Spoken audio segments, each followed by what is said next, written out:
حضرت واصف علی واصف کہتے ہیں ڈپریشن انسان کو اس وقت ہوتی ہے جب وہ چاہتا کچھ اور ہے اور اس سے ملتا کچھ اور ہے، اور جو اسے ملتا ہے اس کو وہ پسند نہیں کرتا۔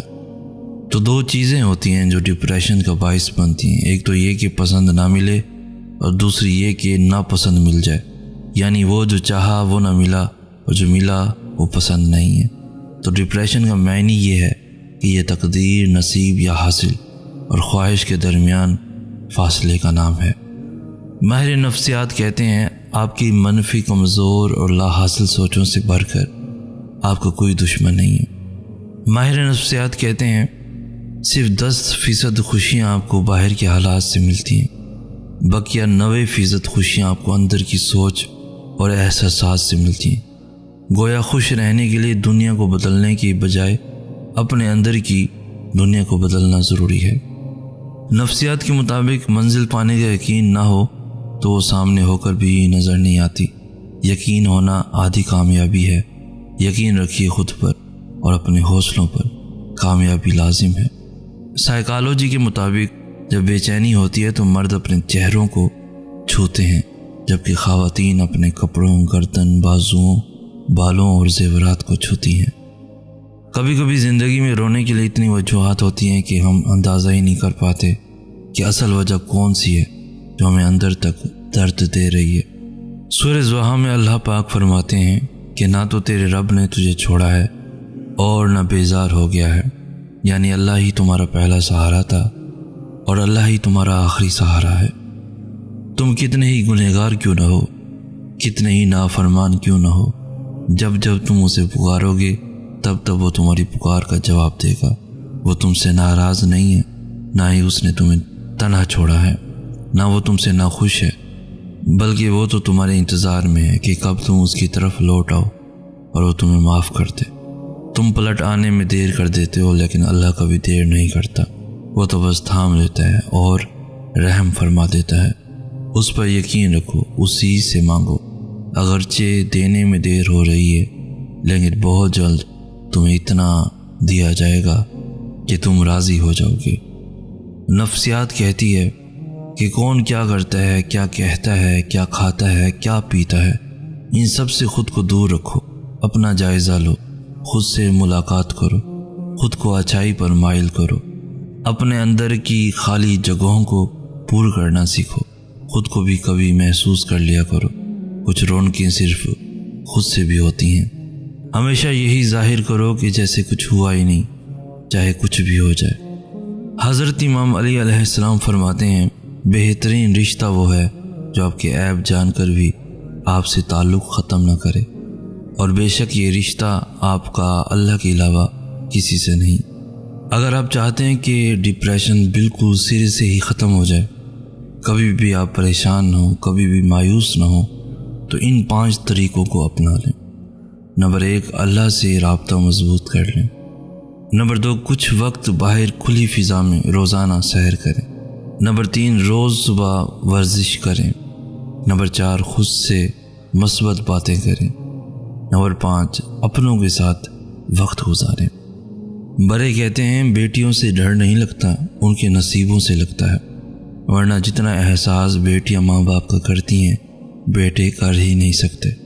بچپن سے ہی اپنی خواہشات، اپنے خوابوں کو دفن کرنا سیکھ لیتی ہیں۔ کبھی ماں باپ کی فکر میں ہلکان ہو رہی ہوتی ہیں تو کبھی بھائیوں کی فکر میں لگی ہوتی ہیں۔ پھر بھی لوگ کہتے ہیں بیٹیاں بوجھ ہوتی ہیں، جبکہ حقیقت میں وہ بچپن سے ہی بوجھ بانٹ رہی ہوتی ہیں۔ حضرت امام علی علیہ السلام فرماتے ہیں جسمانی رشتے مختصر زندگی تک محدود ہوتے ہیں، آخرت میں ہم ان کے ساتھ ہوں گے جن سے روحانی محبت ہوگی۔ حضرت امام علی علیہ السلام فرماتے ہیں ساری دنیا کے سارے لوگ تجھے اپنے فائدے کے لیے چاہتے ہیں، صرف تیرا رب ہی ہے جو تجھے تیرے فائدے کے لیے چاہتا ہے۔ بہترین زندگی جینے کے لیے اس حقیقت کو تسلیم کرنا پڑتا ہے کہ سب کو سب کچھ نہیں مل سکتا۔ اگر دروازہ پتھر کا ہو تو دستک ریاضت ہے، لیکن دروازے کے پیچھے پتھر ہو تو دستک حماقت ہے۔ جذباتی ہونا، جلد غصہ کرنا، چھوٹی چھوٹی باتوں کو دل پر لے لینا اور جلد رو دینا ایک صاف دل انسان کی نشانی ہوتی ہے۔ اس کی وجہ جذبات میں شدت کا ہونا ہے۔ یہ سب خوبیاں کبھی کسی منافق میں نہیں پائی جاتی۔ ان کا تعلق ان لوگوں سے ہوتا ہے جو رشتوں کو دماغ سے بڑھ کر دل سے نبھاتے ہیں۔ ایسے لوگ دوسروں کے لیے کسی نعمت سے کم نہیں ہوتے، پر خود کو برابر اذیت میں ڈالے ہوئے ہوتے ہیں۔ حضرت امام علی علیہ السلام فرماتے ہیں، آپ کسی کو بھی دو چیزوں کے لیے زبردستی مجبور نہیں کر سکتے، ایک محبت اور دوسرا عبادت۔ دونوں دل سے ہوتی ہیں، دونوں کا رشتہ روح سے جڑا ہوتا ہے۔ حضرت امام علی علیہ السلام فرماتے ہیں، اللہ تمہارے دل سے کسی چیز کا خیال تب تک نہیں نکالتا جب تک تمہارے نصیب میں اس کے ملنے کی گنجائش رہتی ہے۔ اس طرح نہیں کرتے، رابطہ تو رکھتے ہیں، تھوڑا ملنے جلنے کا سلسلہ تو رکھتے ہیں۔ جو تمہارے اپنے ہوں، تم سے پیار کرتے ہوں، ان کا حال کیسا ہے کچھ پتہ تو رکھتے ہیں۔ دوستی کے رشتے کو توڑتے نہیں، ایسے روٹھے دوستوں سے بھی واسطہ تو رکھتے ہیں۔ اس طرح نہیں کرتے، رابطہ تو رکھتے ہیں، تھوڑا ملنے جلنے کا سلسلہ تو رکھتے ہیں۔ جس کے ساتھ چلو اس کو پتہ چلنا چاہیے، اور جس کے خلاف چلو اسے بھی پتہ چلنا چاہیے۔ درمیانی راستہ منافقت کا ہے۔ ضروری نہیں کہ کچھ غلط کرنے سے دکھ ملے، حد سے زیادہ اچھا ہونے کی بھی قیمت چکانی پڑتی ہے۔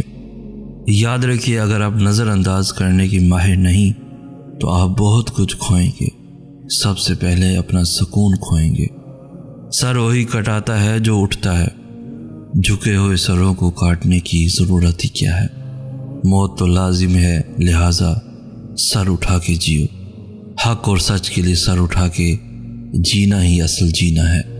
کچھ لوگ شفا جیسے ہوتے ہیں، بات کرتے ہیں تو تسکین ملتی ہے، لفظ کہتے ہیں تو مرہم لگتے ہیں۔ کچھ لوگ صرف لوگ نہیں ہوتے، وہ ہمارا علاج ہوتے ہیں، سکون ہوتے ہیں۔ پتہ ہی انسان کب بے سکون ہوتا ہے؟ جب وہ اپنے سکون کا مرکز انسان کو بنا لیتا ہے، جب وہ اپنی خوشیوں کی امیدیں انسان سے لگا لیتا ہے، کیونکہ سکون کا مرکز کبھی بھی نہ تو انسان ہو سکتا ہے اور نہ ہی یہ دنیا ہو سکتی ہے۔ حضرت امام علی علیہ السلام فرماتے ہیں، لوگوں کے ڈر سے حق بات کہنے سے نہ رکو، کیونکہ اللہ کے سوا نہ کوئی موت کو قریب لا سکتا ہے اور نہ کوئی رزق کو دور کر سکتا ہے۔